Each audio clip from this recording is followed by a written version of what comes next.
The Other Side of Fear, a backpacker's memoir. Unhidden Heroines, book series, book number 1. Chapter 16, Touchdown in Colombia. After landing in Medellin, I got through immigration and stepped outside of the airport to breathe in my first taste of the air in Colombia. I gave the taxi driver the address of the hostel that Hernan had suggested, and off we went. My head hung out the window, and my jaw hung open wide as we wound our way down to Medellin from the airport, which was a 45-minute drive. When foliage and buildings ceased, I caught glimpses of the whole view of Medellin. I had the driver stop so that I could get a picture. My very first picture in Colombia of me with the city in the background and a mirage of the mountains in places where the air pollution let them peek through. Suddenly, he stopped in front of the address I had given him. I paid him and stood there with my suitcases, looking at the crowd of people drinking beer and playing cards at a big table on the front patio. I had never been to a hostel. Actually, the only concept of a hostel I had was from horror movies, so I was afraid to even try one, but I had promised myself I would try new things. My Spanish was rusty, and I was not familiar with this Colombian dialect at all, so it was hard to communicate with the girl at the reception desk. I had imagined that I wouldn't have a linguistic barrier, but I did. That was one more thing that was way out of my comfort zone. After I got checked in, the receptionist led me down the hallway to my room, where there were 5 twin beds in the same room. My bed was the one in the back corner. All the other beds were occupied by a group of girls who spoke a language I had never heard. And their stuff was strewn out everywhere. I stepped over their things and stacked my stuff at the foot of my mattress. My twin bed was rock hard, a slab of wood with a thin mattress and a worn-out sheet, adorned with a paper-thin pillow leaning up against the wall in the corner. I sat there dazed and terrified, looking at these girls who hadn't even acknowledged my entrance, who were still speaking a language I didn't understand.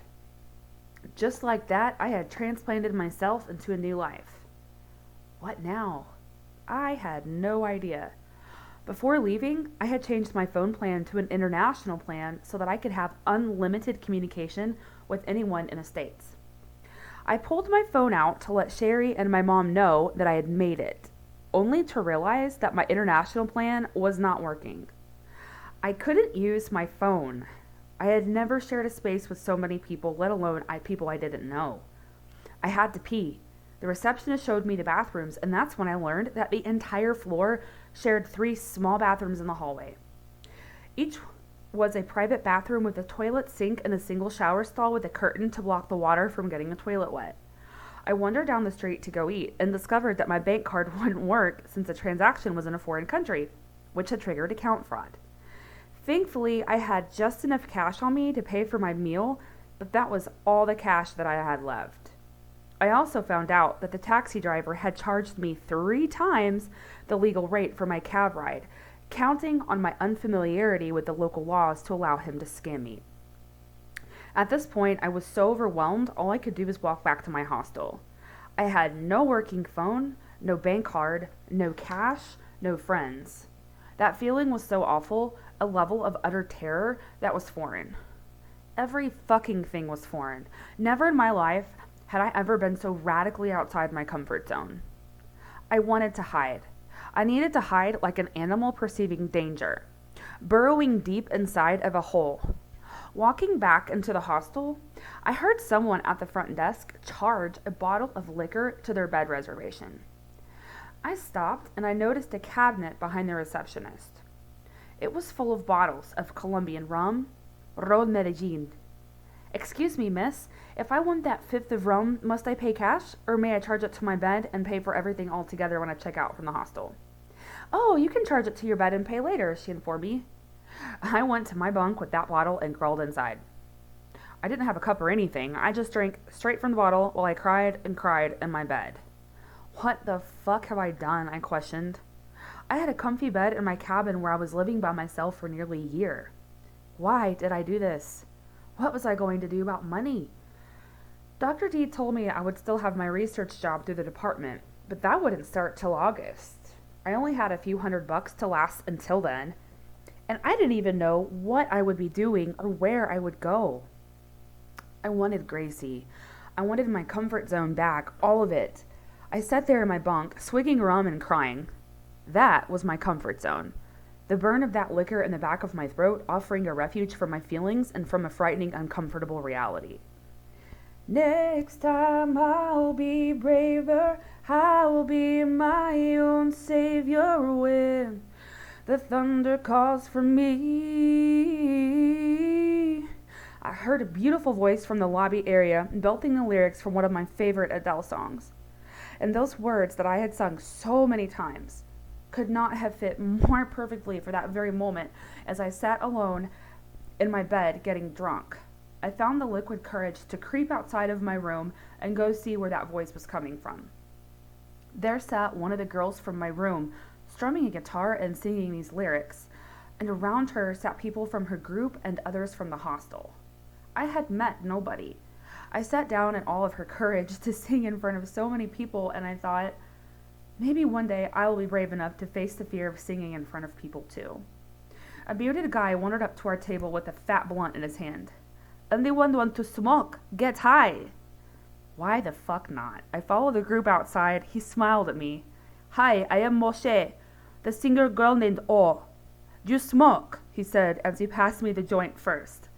I was a lightweight smoker. Always have been. I took one big hit and just about died coughing, and everyone around me just about died laughing about it, as usual. I offered my bottle of rum to get passed around one way as their blunt got passed around the other way. We were all sharing. As we all smoked, I listened to their stories. They were all from Israel, had met while traveling, and decided to travel together for a little while. The language they were speaking was Hebrew. I finally found my legs, and then I found my bed, and I cried myself to sleep as I finished my first official day with my feet on foreign soil. The next morning, I woke up to new challenges. One way that trauma had manifested its damage in my life was my need to control everything. I had become extremely OCD in my personal space, obsessively cleaning and organizing, doing things in a very specific way, and then often repeating those behaviors in a cycle. It helped me feel safe for a long time. It was such a colossal challenge and a shock to have to get my shower stuff ready out of my normal routine, to share a bathroom, to dress and undress in front of other people. That alone felt like learning to walk again, and to do it with so many radically new factors that were already so far away from anything I knew was amazingly difficult. I had control over nothing and nobody, except for me.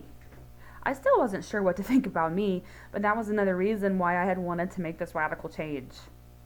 After my shower, the girl who had been singing the night before approached my bunk. She plopped down next to me on my bed. I heard you telling the receptionist yesterday that you had a problem with your bank card and your phone. Can I help you figure it out? I was so touched by her kindness. I had not eaten since lunch the day before, and my stomach pangs begged to let someone help. Yes, I needed help. I just needed a little boost. Actually, would you like to go get coffee with me? My treat. I feel like I need to talk to you. I wondered what the stranger wanted to talk to me about. I wanted to go out and explore. I needed to find my legs. I knew I would find my wings, but first I needed to walk. Yes, I would love that, I responded. We ventured out of the hostel, and she began to show me the neighborhood. Everything was so drastically different than anything I had seen in the States. They had been there for a few days already and knew the area somewhat well. We followed the broken sidewalks through the twists and turns of the Poblado neighborhood until we found the Juan Valdez coffee joint, which I had no idea would become one of my favorite places. Eventually, I would visit dozens of them in many different places in different countries, writing bits and pieces of this book in some of them. My very first of many Juan Valdez coffees to come was right there on a table outside in the street on a Monday morning, my first morning to wake up in Colombia. You just started traveling. I can tell that you are new. Are you alone? She studied me. I nodded and sipped my coffee. She continued. I know exactly what you are feeling. You feel terrified. I had never been away from my home before served in the Israeli army. While I served my time, I saved my salary so that I could travel when I finish. The army changed me, and it prepared me to go travel alone wherever my heart led me. I was taking in all of her feminine beauty, looking at her long hair, cascading down over her petite olive-colored skin. She was so beautiful. I couldn't imagine her dressed up in combat gear fighting in a war. When I faced my fears, their power started to go away, as will yours. And moments like this that will change you. Let yourself feel all of it. Her story made me think of Mukarram, a Muslim girl from Palestine who was in my degree program at OU and had become my friend. As a little girl, it was normal for her to have bombs go off in her city or have neighbors attacked by Israeli military. She was born into war trauma because of the conflict between Israel and Palestine, and here I was, all the way on a different continent, having coffee with a woman who served in the army that terrorized Mukarram and her family. How the world looked so radically different from the eyes of these two women. I felt something move deeply inside of me. She had no idea that in the back of my mind, I was telling myself that it wasn't too late to turn back around and go back to what I knew. She continued, "This is not the first time you will have a hard experience. You will have so many hard moments while you travel, but they are what transform you. Be more curious about what is behind your fears, and you will find out what you have inside that still needs to be opened. Do you want to go to Salento with us tomorrow?" I had no idea what Salento was. "What is Salento?" I asked.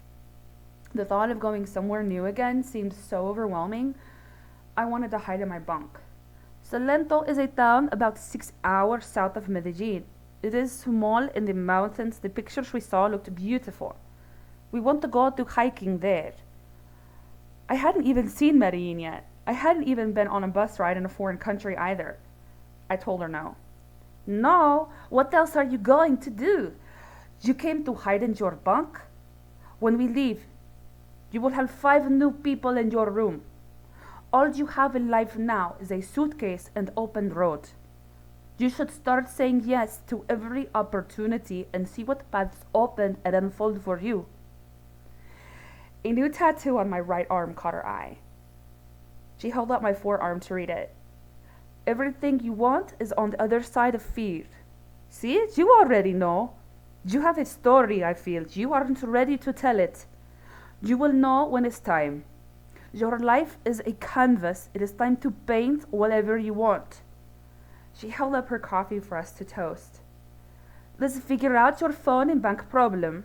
Then let's explore Medellin and get ready to leave for Salento in the morning. Yes?" I grinned. I felt butterflies go all through my tummy, and then I released them outward and watched them scatter symbolically into the air around strangers milling about. Yes, I would go. The next morning, we all crammed ourselves into a taxi and made it to the bus terminal. I sat with my face pressed up against the window, taking in all the city scenery as we got out of Medellin. About 2 hours outside of Medellin, the city scenery changed as we transitioned to winding roads that twisted and turned through the mountains of Colombia. The moment I first saw the mountains of Colombia, I knew I had gone through a portal and would never go back. It was the most magnificent thing I had ever seen.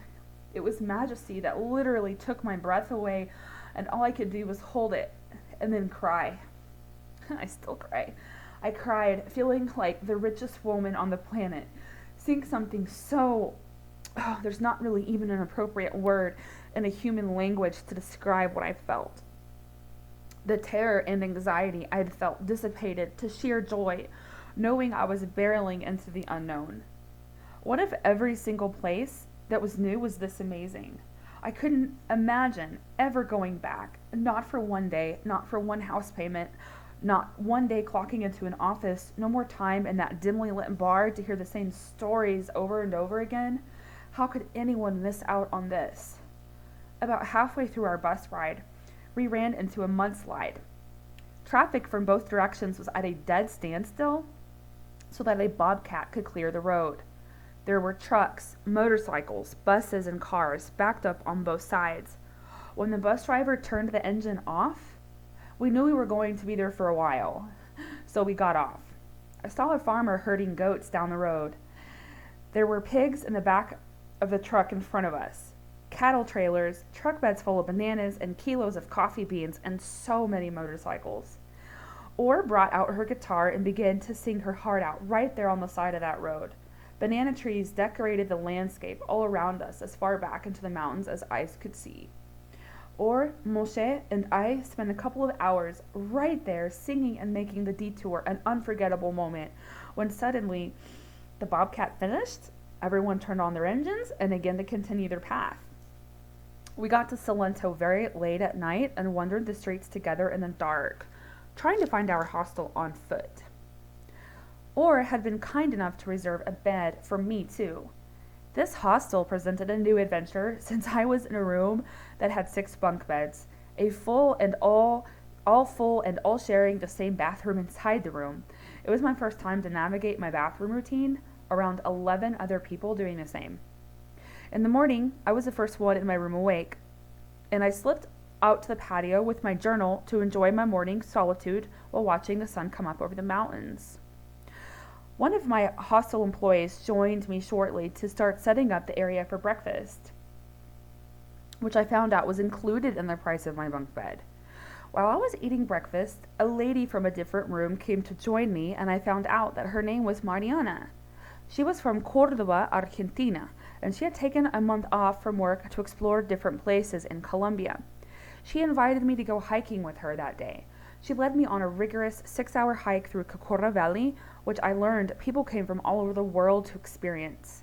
The end of the hike offered a view over the whole valley, gleaming with sunshine and palm trees surrounded by mountain paradise.